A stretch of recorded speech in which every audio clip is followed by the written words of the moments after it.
कहानी की शुरुआत में हम मॉरिस नाम के एक शातिर चोर को देखते हैं जिसे बैंक से चोरी के केस में पुलिस ने पकड़कर उम्र भर की कैद के लिए दुनिया की सबसे सिक्योर जेल एल्कट्राज में कैद करने के लिए ले जा रहे होते हैं। एल्कट्राज एक ऐसी जेल है जिसे समंदर के बीच एक छोटे से आइलैंड पर बनाया गया है, यानी अगर कोई कैदी जेल तोड़कर बाहर भी आता है तब भी वो भाग नहीं सकता क्योंकि आगे उसका रास्ता पानी रोक लेता है। इसीलिए इस जेल को दुनिया का सबसे सिक्योर जेल का दर्जा हासिल था। यहाँ सिर्फ दुनिया के टॉप क्रिमिनल्स को रखा जाता, लेकिन जल्द ही इस जेल का रुतबा मिट्टी में मिलने वाला था क्योंकि अब इस जेल में एंट्री हो चुकी थी फ्रैंक मॉरिस नाम के एक शातिर चोर की, जो पहले भी कई बार जेल तोड़कर भाग चुका है। लेकिन इस बार मॉरिस थोड़ा घबरा गया क्योंकि ये जेल बहुत ही ज्यादा सिक्योर थी। मगर मॉरिस को यहाँ अपनी पूरी जिंदगी बिल्कुल भी नहीं बितानी थी। वो जल्द से जल्द इस जेल से भागना चाहता था। जेल में एंटर होते ही मॉरिस भाग जाने का सोचने लगा। मॉरिस को सर से पांव तक फुल चेकिंग करके उसे एक सेल में लॉक किया जाता है। एक गार्ड आकर मॉरिस से कहता है, वेलकम टू एल्कट्राज, और यहाँ से होती है असली कहानी शुरू। तभी अचानक एक बेल बजती है और सभी सेल के गेट्स ऑटोमेटिकली खुल जाते हैं। अफसर कैदियों को बाहर बुलाते हैं। इस जेल का डिसिप्लिन भी बहुत सख्त है। कैदियों को साफ सफाई और अपने टाइम पर सेल में जाने के रूल्स को फॉलो करना होता है। सब एक जैसा यूनिफॉर्म पहनकर लाइन में ब्रेकफास्ट खाने आ जाते हैं। मॉरिस के सामने लिटमस नाम का एक कैदी होता है। मॉरिस पूछता है कि मुझे तो कांटा ही नहीं मिला, अब मैं नूडल्स कैसे खाऊंगा। लिटमस उसे कहता है, अबे ये तेरा घर नहीं है, जो तुझे मिला है उसे चुपचाप खा ले। तभी वुल्फ नाम का एक खतरनाक कैदी मॉरिस को चिढ़ाने लग जाता है। वुल्फ से जेल में हर एक कैदी तंग था। वो यहाँ हर एक कैदी पर अपनी मनमानी चलाता था और उस पर बलात्कार के ढेर सारे केस भी हैं। इस जेल में एक से बढ़कर एक खतरनाक कैदी रखे जाते हैं। यहाँ लिटमस मॉरिस से थोड़ा खाना मांगता है और इस दौरान मॉरिस उसे अपनी प्लेट दे देता है। जब मॉरिस टेबल के नीचे से देखता है तो उसे पता चलता है कि लिटमस खुद खाना नहीं खा रहा बल्कि वो चूहे को दे रहा है। रात को एक गार्ड मॉरिस को वार्डन के पास लेके जाता है। जब मॉरिस वार्डन के ऑफिस में पहुंचता है तो वार्डन मॉरिस से कहता है कि मैं जानता हूं कि तुम बहुत ही शार्प माइंड हो और बहुत इंटेलिजेंट भी हो, लेकिन वो सब यहाँ किस काम का, क्योंकि तुम्हारे जैसे यहाँ कितने आए और गए पर यहाँ से कोई बच नहीं पाया। यहाँ कैदी बहुत ही स्ट्रिक्ट रूल्स फॉलो करते हैं। 2 महीने में एक बार ही कोई तुमसे मिलने आ सकता है और वो भी तब अगर मेरा मूड अच्छा हो। वार्डन बहुत ही सख्त इंसान है जो जरा सी गलती पर भी कैदियों को बहुत ही स्ट्रिक्ट पनिशमेंट देता है। वार्डन कहता है, यहाँ से भागने का सोचना भी मत, नहीं तो तुम्हारे टुकड़े टुकड़े कर दिए जाएंगे। जिस पर मॉरिस जवाब देता है, नहीं सर, आपके होते हुए यहाँ से कौन भागने का सोच सकता है। लेकिन असल में पहले दिन से ही मॉरिस के दिमाग में यहाँ से भागने की प्लानिंग शुरू हो चुकी थी। इस दौरान मॉरिस मौका देखते ही वार्डन का नेल कटर चुरा लेता है, जो वैसे तो बहुत ही छोटी सी चीज थी, पर मॉरिस को पता था कि एल्कट्राज जैसे जेल में इस छोटे से नेल कटर से भी बहुत बड़ा काम लिया जा सकता है। मॉरिस वापस सेल में आते ही इस नेल कटर को बाइबल में छुपा देता है। अगले दिन बाथरूम में वुल्फ फिर मॉरिस को परेशान करने लगता है, पर इस बार मॉरिस उसे छोड़ने वाला नहीं था। अब मॉरिस अपना असली रूप दिखाता है और उसे पकड़कर उसकी खूब धुलाई करता है। वुल्फ को पीटने के बाद अब मॉरिस का पूरे जेल में एक अलग रुतबा बन गया। हर कोई मॉरिस से डरने लगा। इसके बाद मॉरिस को लाइब्रेरी में काम दिया जाता है। वहाँ इंग्लिश नाम के एक आदमी से उसकी मुलाकात हो जाती है। वो इस जेल का सीनियर कैदी है। इंग्लिश को भी 2 आदमियों के कत्ल की वजह से उम्र भर की कैद सुनाई गई थी। उसने इस जेल में अपनी आधी जिंदगी गुजार दी थी। वो इस जेल के चप्पे चप्पे से वाकिफ है। उसे जेल की हर बात की खबर रहती है। उसे यह भी पता होता है कि आज सुबह मॉरिस और वुल्फ की लड़ाई हुई थी। वो मॉरिस को कुछ किताबें देता है जिन्हें मॉरिस को हर एक कैदी के सेल में पहुंचाना होता है। अगले सीन में खुले जगह को दिखाते हैं जहां कैदी कोई न कोई गेम खेल रहे होते हैं। तभी वो डॉक नाम का एक आर्टिस्ट से मिलता है जो खुद की पेंटिंग बना रहा होता है।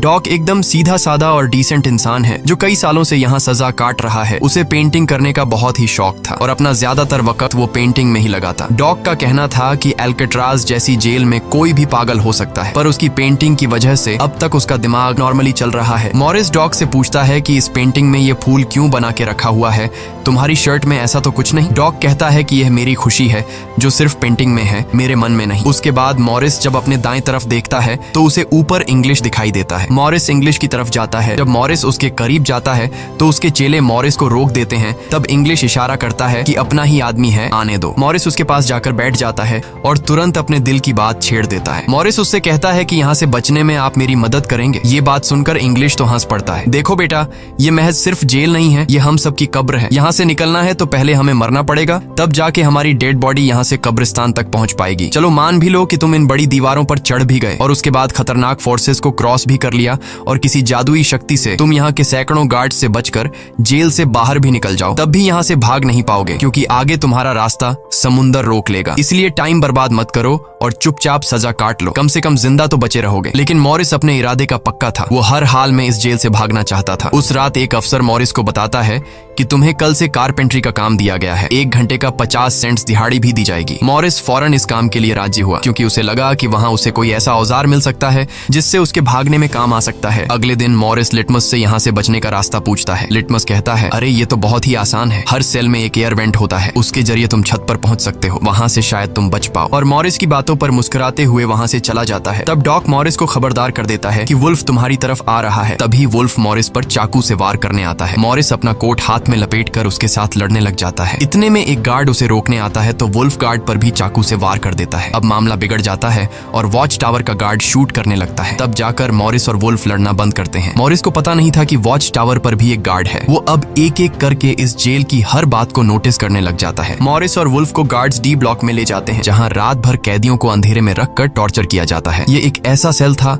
जहाँ कोई भी कैदी नहीं जाना चाहता था। जाने से पहले वुल्फ मॉरिस को धमकाता है कि बेटा, तेरी मौत तो मेरे हाथों होगी। उस रात मॉरिस को तरह तरह के टॉर्चर्स सहने पड़ जाते हैं, जिससे उसकी हालत काफी खराब हो जाती है। 2 हफ्ते तक इस अंधेरे वाले सेल में रहने के बाद उसे वापस उसके सेल में लेके आते हैं, जहां लिटमस अपने पालतू चूहे से मॉरिस को एक नोट भेजता है जिसमें लिखा होता है, वेलकम बैक मॉरिस। एक दिन चार्ली नाम का एक नया कैदी आता है जिसे मॉरिस के पास वाले सेल में रखा जाता है। मॉरिस और चार्ली में जल्दी दोस्ती हो जाती है। मॉरिस फिर उसे अपने दूसरे दोस्तों से भी मिलवाता है। उसी समय वार्डन बिना किसी को बताए हर एक कैदी के सेल को चेक करता है। जब वो डॉक के सेल में जाता है तो डॉक के सेल में उसके बनाए हुए कई पेंटिंग्स होते हैं। वार्डन हैरान रह जाता है कि दिन ब दिन उसकी पेंटिंग तो बढ़ती जा रही है। डॉक ने वार्डन की पेंटिंग भी बना के रखी होती है। उसे देखकर वार्डन मुस्कुराने लग जाता है, लेकिन पता नहीं क्यों अगले दिन वार्डन डॉक के सेल में बनाई गई सभी पेंटिंग्स को बाहर फेंकने का गार्ड्स को ऑर्डर देता है। वार्डन के इस फैसले ने डॉक को अंदर से पूरी तरह तोड़ दिया, क्योंकि डॉक सिर्फ अपनी पेंटिंग के ही सहारे जिंदा था। वह अपने हर एक बनाए हुए पेंटिंग से बहुत प्यार करता था,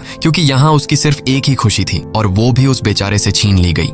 मॉरिस उसे समझाता है कि कोई बात नहीं, वो सिर्फ पेंटिंग ही तो थी, तुम और भी बना सकते हो। लेकिन डॉक इस सदमे से बाहर नहीं आ पा रहा था। अगले दिन उसे देखकर मॉरिस गार्ड से कहता है कि प्लीज डॉक पर नजर रखिए, वो बहुत ही परेशान दिख रहा है, कहीं वो खुद को नुकसान न पहुंचा ले। फिर गार्ड मॉरिस को कहता है, तुम अपने काम से काम रखो। डॉक को भी मॉरिस के साथ कारपेंटर का काम दिया जाता है। तभी डॉक छुपकर मॉरिस की जेब में कुछ रख देता है। उसके बाद वो एक गार्ड को बुलाता है और कारपेंटरी के लिए दी गई कुल्हाड़ी से अपनी 3 उंगलियां काट लेता है और कहता है कि जिन उंगलियों से मैं पेंट नहीं कर सकता उनकी मुझे जरूरत नहीं है। यह कहकर वो चिल्लाने लग जाता है। तब गार्ड उसे पकड़ कर ले जाते हैं। मॉरिस देखता है कि डॉक ने उसके कोट में वही फूल डाल दिया है जिससे उसने अपनी पेंटिंग बनाई थी। शायद वो मॉरिस को बताना चाहता है कि इन लोगों ने मेरी खुशी मुझसे छीन ली। मॉरिस डॉक की कटी हुई उंगलियां उठाकर एक डिब्बे में डालता है और गार्ड को देखकर कहता है कि जाओ अपने वार्डन को दे दो, वो इसे देखकर बहुत खुश होगा। अगले दिन मॉरिस अपने सेल में बैठा होता है। तभी वो देखता है कि एक कॉकरोच एयर वेंट के अंदर जा रहा है, जिससे उसे अंदाजा हो जाता है कि यहाँ से बाहर जाने का कोई रास्ता जरूर होगा। इतने में इंग्लिश आकर बताता है कि डॉक ने खुद की उंगलियां इसलिए काटी क्योंकि उसे पेंटिंग करने की परमिशन रद्द कर दी गई थी, इसीलिए उसने तंग होकर अपनी उंगलियां काट लीं। यह जानकर मॉरिस को बहुत गुस्सा आता है। अगले दिन डाइनिंग हॉल में वार्डन मॉरिस से पूछता है कि तुम इस डॉग को इतना सपोर्ट क्यों कर रहे हो। वह कहता है ऐसा कुछ नहीं है। ये कहकर मॉरिस वापस टेबल पर जाकर बैठ जाता है। वहाँ उसकी मुलाकात 2 भाइयों जॉन और क्लैरेंस से होती है, पर मॉरिस उनसे ऐसे बात करता है जैसे वह उन्हें पहले से जानता हो। जॉन और क्लैरेंस दरअसल ये दोनों किसी और जेल में मॉरिस के गैंग में थे। जॉन को अब जेल से भागने का काम आसान लगने लगा क्योंकि ये दोनों भाई मॉरिस की तरह शार्प माइंड थे और अब ये तीनों जेल से भागने की प्लानिंग करने लगे। दोपहर को चार्ली की गर्लफ्रेंड उससे मिलने आती है। दूसरी तरफ इंग्लिश की बेटी उससे मिलने आई होती है। इंग्लिश अपनी बेटी को देखते ही उसकी आंखों में आंसू आ जाते हैं क्योंकि उसकी बेटी उसकी गैर मौजूदगी में काफी बड़ी हो चुकी थी और इंग्लिश को अपनी बेटी का बचपन न देख पाने का बहुत अफसोस था। दूसरी तरफ चार्ली को उसकी वाइफ बताती है कि तुम्हारी माँ बहुत बीमार है और डॉक्टर कहते हैं कि वह 1-2 महीनों से ज्यादा नहीं बच पाएंगी। ये बात सुनकर अब चार्ली भी अल्काट्राज से भागने का सोचने लगता है और इतने में गार्ड आकर कहता है कि बात करने का समय खत्म हो चुका है। अब चार्ली बहुत परेशान होता है। वह उस रात मॉरिस से कहता है कि अगर तुम यहाँ से भागने का प्लान बनाओ तो मुझे भी शामिल कर लेना। अगले दिन मॉरिस, चार्ली, जॉन और क्लैरेंस की मीटिंग होती है। तब मॉरिस उन्हें बताता है कि हर सेल का एयर वेंट ऊपर छत पर खुलता है और दूसरी बात ये कि ये जगह खारे पानी से भरे समुद्र के बीच है, जिसकी वजह से दीवारें कमजोर हो गई हैं। मेरे पास एक नेल कटर है और मैंने खुदाई पहले से शुरू भी कर दी है। अगर मैं थोड़ा थोड़ा करके खोदूं और एक छोटा सा टनल बनाकर छत पर पहुंच जाऊं तो इस जगह की जांच करने के बाद पता चल जाएगा कि यहाँ से कैसे भागा जा सकता है। जॉन पूछता है कि रात को अगर गार्ड्स को पता चल गया कि तुम अपने सेल में नहीं हो तो उन्हें शक नहीं होगा क्या? तभी क्लैरेंस बताता है कि इस मसले का हल मेरे पास है। वो कहता है कि यहाँ मेरे पहचान का एक बार्बर है जो कैदियों के बाल काटता है। वह हमें बाल सप्लाई कर सकता है और उसे यूज करके हम एक डमी हेड बनाकर उसे बेड पर लिटा देंगे, जिसके बाद अगर हम दीवार की सुरंग से निकलकर ऊपर छत पर भी होंगे तब गार्ड्स को शक नहीं होगा, क्योंकि हमारे सेल के बेड पर नकली सिर रखे होंगे। पर बात अभी भी वहीं अटकी हुई थी कि जेल से तो निकल जाएंगे, लेकिन समुद्र का पानी कैसे पार करेंगे? मॉरिस जॉन से कहता है, देखो इसमें मुझे तुम्हारी मदद की जरूरत पड़ेगी। तुम तो क्लोजिंग डिपार्टमेंट में काम करते हो, वहां तुम्हें उन पुलिस अफसरों के लिए बनाए गए रेनकोट्स मिल जाएंगे, तो तुम कुछ रेनकोट्स चुरा कर मुझे दे देना। हम उससे एक ट्यूब बोट और लाइफ जैकेट बनाकर समुद्र को पार कर सकते हैं। यहाँ चार्ली कहता है, भाई मुझे भी कोई काम दो, मैं भी तुम लोगों की मदद करना चाहता हूँ। मॉरिस चार्ली से कहता है कि जब मैं वेंटिलेशन की जाली खोदूं तो तुम पहरा देना ताकि कोई गार्ड हमें देख न ले, और जब तुम खोदोगे तब मैं पहरा दूंगा। मॉरिस का प्लान सभी को पसंद आता है और उसी रात में काम शुरू कर देते हैं, लेकिन दीवार खोदने के लिए नेल कटर बहुत छोटा था, जिसे चलाने में मॉरिस को बहुत जोर लगाना पड़ता और मॉरिस को दीवार खोदने में काफी मुश्किल हो रही थी। उसके हाथ में कहीं छोटे भी आई, लेकिन वो धीरे धीरे उस होल को खोदने लगता है। अगले दिन वो खाने के टेबल पर अपने दोस्तों से कहता है कि मुझे खुदाई के लिए एक बड़े औजार की जरूरत है, नेल कटर से दीवार खुरेदना बहुत मुश्किल हो रहा है। तभी मॉरिस ने अपने हाथ में चम्मच को देखते हुए उसके दिमाग में एक आइडिया आया। वो जानबूझकर चम्मच को अपने जूते पर घिसकर उसे गंदा कर देता है। उसके बाद मॉरिस ने गार्ड को बुलाया और कहा कि ये चम्मच गंदा है, मुझे दूसरा चम्मच दो। बाकी लोगों ने भी गार्ड से उनका चम्मच बदलने की रिक्वेस्ट की। गार्ड को इसमें कोई गड़बड़ नहीं लगी और उसने फौरन चम्मच बदलने की इजाजत दे दी, जिसके बाद वह सीधा टेबल की तरफ बढ़ता है जहां एक और सिक्योरिटी गार्ड सीट पर बैठा होता है। पर जैसे ही वह टेबल पर रखे हुए चम्मच बदलने लगता है तो जॉन ने वहां मौजूद गार्ड को बातों में उलझा लिया, जिसका फायदा उठाते हुए मॉरिस ने एक के बजाय 2 चम्मच उठा लिए और एक को जेब में छुपाकर रख दिया, जिसके बाद वह सीधा अपने सेल में चला जाता है। रात को इंग्लिश उसे बुक देने आता है तो मॉरिस पूछता है कि क्या यहाँ पर वेल्डिंग करने वाला कोई इक्विपमेंट मिलेगा? इंग्लिश समझ जाता है कि मॉरिस के सिर पर अब भी जेल से भाग निकलने का भूत सवार है। वह कहता है कि मैं तुम्हें पहले भी बता चुका हूँ कि तुम्हारी कोशिश बेकार हो जाएगी, क्योंकि तुम पकड़े जाओगे और शायद अपनी जान भी गंवा दोगे। इतने सालों में मुझे कभी भागने का ख्याल नहीं आया, क्योंकि मैं जानता हूँ ये इम्पॉसिबल है, लेकिन तुम जिद्दी हो तो मैं क्या कर सकता हूँ, करो कोशिश। लेकिन मॉरिस को उसकी वार्निंग का कोई फर्क नहीं पड़ता। वह अगले दिन लिटमस से माचिस मांगता है और कहता है कि अगर आप मेरी मदद करेंगे तो मैं आपके चूहे को अपने हिस्से का खाना हर रोज दूंगा। लिटमस खुश होकर ये डील मान जाता है, क्योंकि लिटमस को चूहा बहुत पसंद था। उसी रात लिटमस मॉरिस को अपने माचिस पास कराता है। मॉरिस नेल कटर के एक हैंडल को निकालता है, जिससे वह एक छोटा सा बेलचा बनाने जा रहा होता है। फिर वह चम्मच को तोड़कर नेल कटर की हैंडल से जोड़ लेता है। फिर माचिस चलाकर दोनों को अच्छी तरह से वेल्ड करके एक नुकीला औजार तैयार कर लेता है। बस फिर क्या था, वो वेंट के चारों ओर खुदाई शुरू करता है। चार्ली पहरा देता है। अगर कोई गार्ड उस तरफ आया तो वह तुरंत सीटी मारकर मॉरिस को सिग्नल देगा, पर पहरा देते देते चार्ली की आंख लग जाती है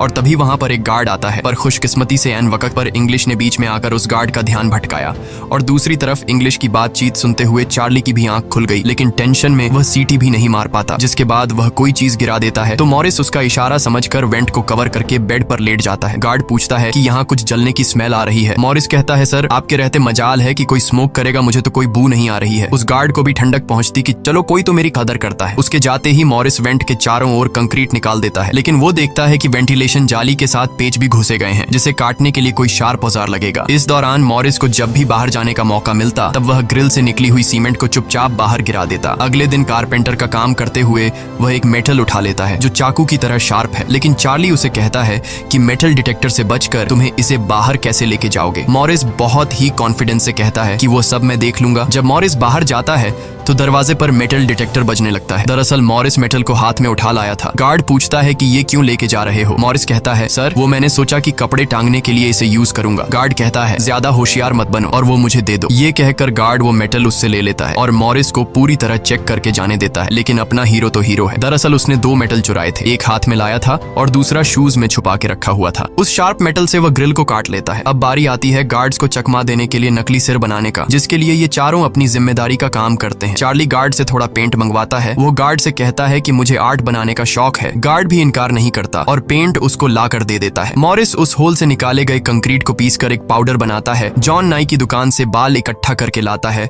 और क्लैरेंस लाइब्रेरी से पुरानी किताबें इकट्ठा कर लेता है। सारा सामान इकट्ठा होने के बाद मॉरिस पानी और पुराने मैगजीन का इस्तेमाल करके एक डमी सिर बनाने लगता है, जिसके ऊपर पेंट और नकली बाल लगाकर बिल्कुल रियल दिखने वाला एक नकली सिर तैयार कर लेता है। साथ ही साथ मॉरिस ने अपने प्लान को और मजबूत करने के लिए नकली कार्डबोर्ड बनाए जिससे कोई शक नहीं कर पाएगा कि सामने की दीवार में किसी ने सुरंग बनाई है। एक रात मॉरिस ने अकेले ही ऊपर जाने का फैसला किया, जिसके लिए उसने अपनी बनाई गई नकली खोपड़ी को बेड पर रखा और उसे गर्दन तक कंबल से ढक लिया, जिसके बाद वह नकली कार्डबोर्ड लेकर सुरंग से बाहर निकल आता है। वहां मॉरिस पाइप्स को पकड़कर धीरे धीरे ऊपर छत पर चढ़ जाता है। दूसरी तरफ चार्ली बाहर पहरा दे रहा होता है। छत पर पहुंचने के बाद मॉरिस देखता है कि वहां ऊपर एक लोहे का ग्रिल है जिस तक वह कूद कर भी नहीं पहुंच पाता। इसी बीच एक गार्ड आता है और चार्ली से पूछता है कि इतनी देर रात तक तुम पेंट क्यों कर रहे हो और तुम्हारा दोस्त मॉरिस आज इतनी जल्दी क्यों सो गया। चार्ली कहता है कि जी सर, आज मॉरिस कारपेंट्री का काम करते हुए थक गया था, इसलिए वह जल्दी सो गया। तभी अचानक गार्ड के हाथ से उसकी लाठी नीचे गिर जाती है। उसे उठाते हुए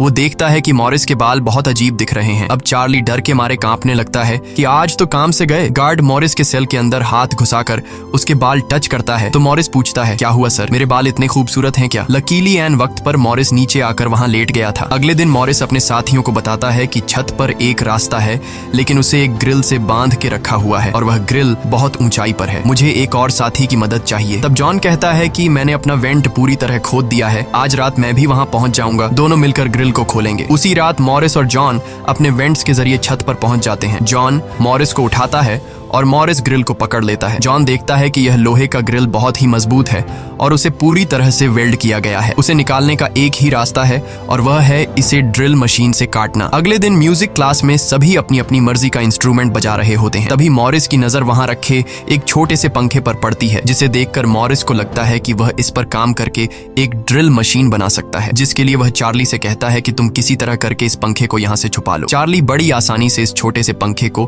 अपने इंस्ट्रूमेंट बॉक्स में छुपाकर रख देता है। जब चार्ली बाहर आता है तो गार्ड्स उसके इंस्ट्रूमेंट बॉक्स को चेक भी करते हैं, लेकिन उन्हें पंखा नहीं नजर आता और चार्ली को जाने दिया जाता है। वह पंखा जैसे ही मॉरिस के हाथ लगता है तो मॉरिस उस पर काम करना शुरू कर देता है और कई घंटों बाद मॉरिस उस पंखे से एक ड्रिल मशीन तैयार कर लेता है। उस रात मॉरिस और चार्ली छत पर चढ़कर उस लोहे की रोड को ड्रिल मशीन से काटने लग जाते हैं। ड्रिल मशीन की आवाज काफी तेज थी, जो कि ड्रिल की आवाज को सुनकर गार्ड्स ऊपर आने लगते हैं, लेकिन तब तक मॉरिस ग्रिल का एक रोड काट देता है और ड्रिलिंग की आवाज बंद हो जाती है। ड्रिल की आवाज बंद होने के बाद गार्ड उसे नजरअंदाज करके वापस चला जाता है। अब इन चारों ने भागने के लिए अपने सभी रास्ते खोल दिए थे, जिसके बाद वह मंगलवार की रात को दुनिया की सबसे सिक्योर जेल एल्केट्राज से भागने वाले थे, जिससे आज तक कोई भी नहीं भाग पाया था। अगले दिन फिर उनकी मीटिंग होती है और वह भी मूवी हॉल में, जहां सब मूवी देख रहे होते हैं। मूवी की आवाज के बीच मॉरिस जॉन और क्लैरेंस से पूछता है कि क्या तुम्हारा वेंट तैयार हुआ है और उन रेनकोट्स का क्या हुआ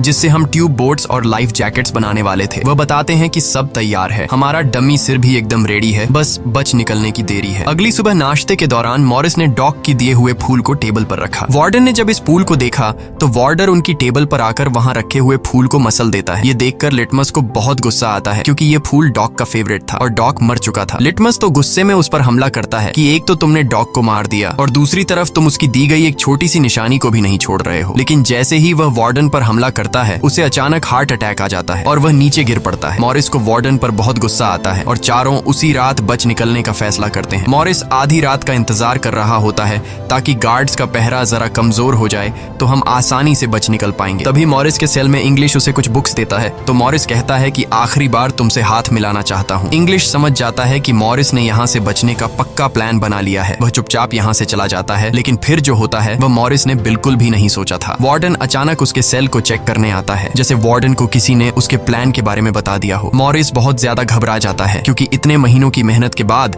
उसकी मेहनत पर पानी फिरने वाला था। वार्डन ने मॉरिस के सेल के हर एक कोने को चेक करने का हुक्म दिया। गार्ड मॉरिस के सेल की हर एक चीज को चेक करता है, लेकिन मॉरिस कोई आम कैदी नहीं था कि उसने कोई छोटा मोटा प्लान बनाया था, बल्कि उसने एकदम साफ और परफेक्ट प्लान बनाया था, जिसे वार्डन तो क्या बल्कि वार्डन का दादा भी नहीं पकड़ सकता था। यहाँ तक कि गार्ड ने जब खास उस जगह से सूटकेस हटाया जहां मॉरिस ने सुरंग करके भागने का रास्ता बनाया था, तो वहां भी मॉरिस नहीं पकड़ा गया, क्योंकि उसने पहले से ही एक नकली कार्डबोर्ड बनाकर दीवार में बिल्कुल बारीकी से फिट कर लिया था। जब वहां कुछ नहीं मिलता तो वार्डन और गार्ड चले जाते हैं, लेकिन गार्ड बताता है कि मॉरिस और चार्ली रात भर बातें करते रहते हैं, मुझे तो दाल में कुछ काला लग रहा है। वार्डन कहता है ठीक है, कल तुम मॉरिस का सेल चेंज कर दो, जिससे वो दोनों न साथ रहेंगे और न ही बात कर पाएंगे। अगले दिन ब्रेकफास्ट के टाइम पर वुल्फ मॉरिस को फिर धमकाता है और मॉरिस से कहता है कि आज रात तुम्हारी आखिरी रात होगी। मॉरिस अपने साथियों से कहता है कि यह गधा ठीक कह रहा है, आज रात यहाँ मेरी आखिरी रात ही होगी। लेकिन दोपहर को ही वुल्फ मॉरिस पर चाकू से वार करने जाता है। तभी इंग्लिश बीच में आकर वुल्फ को पकड़ लेता है। दरअसल इंग्लिश भी मॉरिस की मदद करना चाहता है, वह कामयाब हो या ना हो, लेकिन इंग्लिश मॉरिस के काम में मदद करना चाहता है। उस रात मॉरिस, जॉन, क्लैरेंस और चार्ली ने अपने अपने वेंट के रास्ते से निकलकर ऊपर छत पर मिलने का फैसला किया। यहाँ तो चार्ली अपने साथियों के साथ भागने के लिए राजी हो जाता है, लेकिन फिर जैसे ही वह सेल में पहुंचता है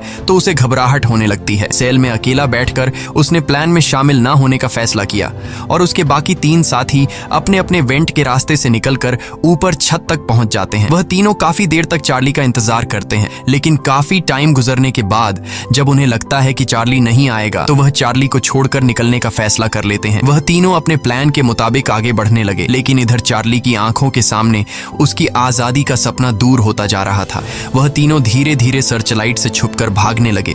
इस तरह से वह छुप छुप कर बिल्डिंग के एंड पर पहुंच जाते हैं। तभी सेल में बैठे चार्ली के दिल में जोश आता है और वह भी भागने का इरादा कर लेता है। वह अपने वेंट के रास्ते से निकलकर ऊपर छत तक पहुंच जाता है, लेकिन अब बहुत देर हो चुकी थी क्योंकि वह अकेला वहां ऊपर के उस दरवाजे तक नहीं पहुंच पा रहा था। यानी उसने अपनी आजादी का मौका डर की वजह से गंवा दिया। दूसरी तरफ वह तीनों छत पर पाइप से लटक कर नीचे जमीन पर आ जाते हैं और टावर में बैठे सिक्योरिटी गार्ड की नजरों से बचते हुए जेल की आखिरी दीवार तक पहुंच जाते हैं। और फिर वह तीनों बारी बारी उस फेंस की दीवार पर चढ़कर जेल से बाहर निकल आते हैं। अब वह तीनों तेजी से दौड़ते हुए समंदर के किनारे आ गए। फिर वह तीनों रेनकोट को निकालकर उसमें मुंह के जरिए हवा भरने लग जाते हैं। मुंह से भरने में उन्हें काफी टाइम लग रहा था, लेकिन इसके अलावा उनके पास कोई दूसरा रास्ता नहीं था। इसीलिए वह तीनों अपनी पूरी जान लगाकर जैसे तैसे करके रेनकोट से बनी ट्यूब बोट को आखिरकार फुला देते हैं और बोट को पानी में डाल देते हैं। इस तरह से यह तीनों अल्काट्राज के रुतबे को मट्टी में मिलाते हुए भाग जाते हैं। अगली सुबह एक गार्ड हर सेल को चेक कर रहा होता है। शुरुआत में गार्ड को सब कुछ नॉर्मल दिखाई देता है,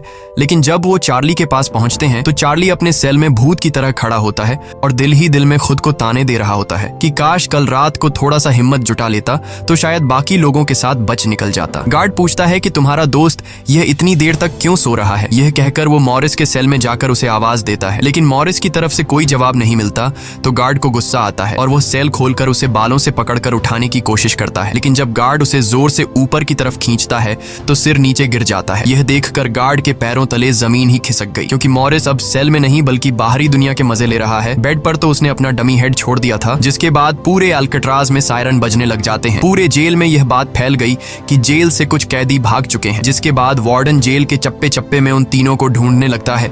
जब वो तीनों जेल के अंदर नहीं मिलते तो वार्डन समुद्र में एक सर्च ऑपरेशन चलाता है। वार्डन को यकीन नहीं होता कि वो तीनों बच निकल गए। उसे लगता है कि जरूर तीनों पानी में मरे होंगे, पर अंदर ही अंदर वार्डन जानता था कि वो तीनों बहुत ही स्ट्रांग थे। उन तीनों ने समुद्र के पानी को पार करके अब आजादी का सांस ले रहे होंगे। वार्डन से हेडक्वार्टर के अफसर सवाल पे सवाल उठा रहे होते हैं, तुम क्या सो रहे थे जब वो तीनों बच निकले। वार्डन बहुत ही टेंशन में होता है, लेकिन तभी वहां पर वार्डन को डॉग का वही फेवरेट फूल मिलता है। इसका मतलब ये था कि मॉरिस वार्डन से डॉग का बदला भी लेना चाहता था। तब सर्च टीम का हेड आकर बताता है कि सर, हर तरफ सर्च हो चुका है, लेकिन उनकी बॉडीज नहीं मिली। अब वार्डन अपनी नौकरी और खुद की इमेज बचाने के लिए उसे कहता है कि जैसा मैं कहता हूँ वैसे रिपोर्ट लिखो कि उन तीनों ने बचने की कोशिश की, लेकिन वो तीनों पानी में डूबकर मर गए। लेकिन वॉल्टन की इस बात पर किसी को भी भरोसा नहीं हुआ, जिसके बाद मॉरिस अल्काट्राज जेल तोड़ने से पूरी दुनिया में जीनियस के नाम से मशहूर हुआ। इस घटना के 1 साल के बाद अल्काट्राज जेल को बंद कर दिया गया, क्योंकि अब इसकी कोई गारंटी नहीं थी कि यहाँ से कोई बच नहीं सकता। इस तरह से सच्ची कहानी पर बनाई गई ये फिल्म खत्म हो जाती है। अगर वीडियो आपको अच्छी लगी हो तो हमारे चैनल को सब्सक्राइब और वीडियो को लाइक जरूर कीजिएगा।